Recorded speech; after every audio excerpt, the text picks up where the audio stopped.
Hi friends, welcome to my channel. ഇന്ന് ഞാൻ ഇവിടെ ഉണ്ടാക്കുന്നത് എഗ്ലെസ് ഓംലെറ്റ് ആണ്. വളരെ എളുപ്പത്തിൽ കടലമാവും മൈദയും യൂസ് ചെയ്തുകൊണ്ട് എഗ്ലെസ് ഓംലെറ്റ് ഉണ്ടാക്കിയെടുക്കാൻ പറ്റും. ഇതിനായിട്ട് ഞാൻ ഇവിടെ 3 ടേബിൾ സ്പൂൺ കടലമാവ് എടുത്തിട്ടുണ്ട്. പിന്നെ എടുത്തിട്ടുള്ളത് 1 ടേബിൾ സ്പൂൺ മൈദയാണ്. കടലമാവ് എത്രയാണോ എടുക്കുന്നത് അതിന്റെ 1/3 മാത്രം മൈദ എടുക്കാൻ ശ്രദ്ധിക്കുക. ഇനി വേണ്ടത് ബ്രെഡ് ആണ്. സാധാരണ ബ്രെഡ് മതിയാകും. അതൊരു സ്ലൈസ് ചെറുതായി കട്ട് ചെയ്തെടുത്തിട്ടുണ്ട്. പിന്നെ സാധാരണ ഓംലെറ്റിന് എടുക്കുന്നത് പോലെ വെള്ളുള്ളി ചെറുതായി കട്ട് ചെയ്തതും ഇഞ്ചി ചെറുതായിട്ട് കട്ട് ചെയ്തതും പച്ചമുളക് ചെറുതായി കട്ട് ചെയ്തതും എടുത്തിട്ടുണ്ട്.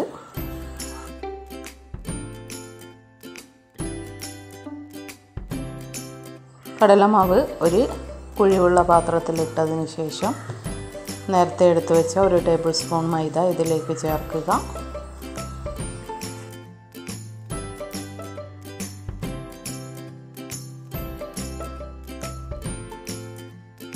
ആവശ്യത്തിന് ഉപ്പ് ചേർക്കുക. ചേർക്കേണ്ടത് അല്പം ബേക്കിംഗ് സോഡയാണ്. അത് വളരെ കുറച്ച് മാത്രം ചേർത്താൽ മതിയാകും.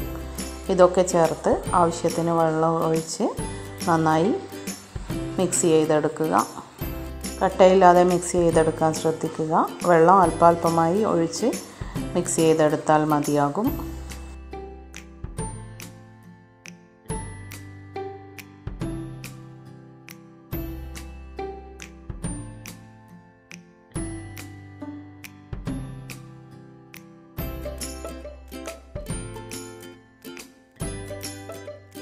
ഇതിലേക്ക് നേരത്തെ എടുത്തു വെച്ച ബ്രെഡ് പീസസ് ചേർത്ത് നന്നായി മിക്സ് ചെയ്തെടുക്കുക.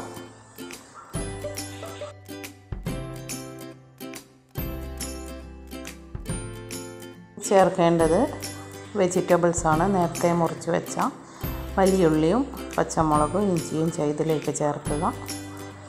നന്നായി മിക്സ് ചെയ്യുക.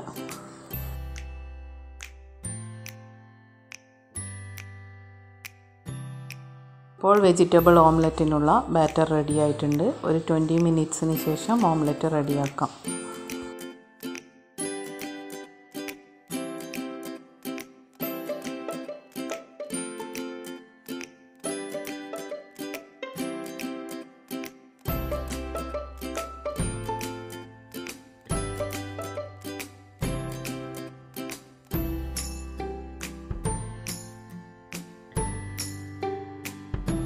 ഓംലെറ്റ് ഉണ്ടാക്കാനായിട്ട് ദോശപ്പാനിൽ അല്പം ബട്ടർ ചേർക്കുക. അതിനുശേഷം ഈ ബാറ്റർ അതിലേക്ക് ഒഴിച്ചു കൊടുക്കുക. ഗ്യാസ് സിമ്മിലിട്ട് മൂടി വെച്ച് വേവിച്ചെടുക്കാം. ഭാഗം നന്നായി കുക്കായാൽ മറിച്ചിടുക. 2 സൈഡും നന്നായി കുക്കായി കളറൊക്കെ ഒന്ന് ചേഞ്ചായി വന്നാൽ ഗ്യാസ് ഓഫ് ചെയ്യാം. നിങ്ങളെല്ലാവരും ഈ റെസിപ്പി വീട്ടിലൊന്ന് ട്രൈ ചെയ്ത് നോക്കുക.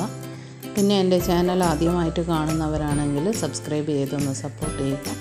ലൈക്ക് ചെയ്യുക, ഷെയർ ചെയ്യുക. Thank you for watching.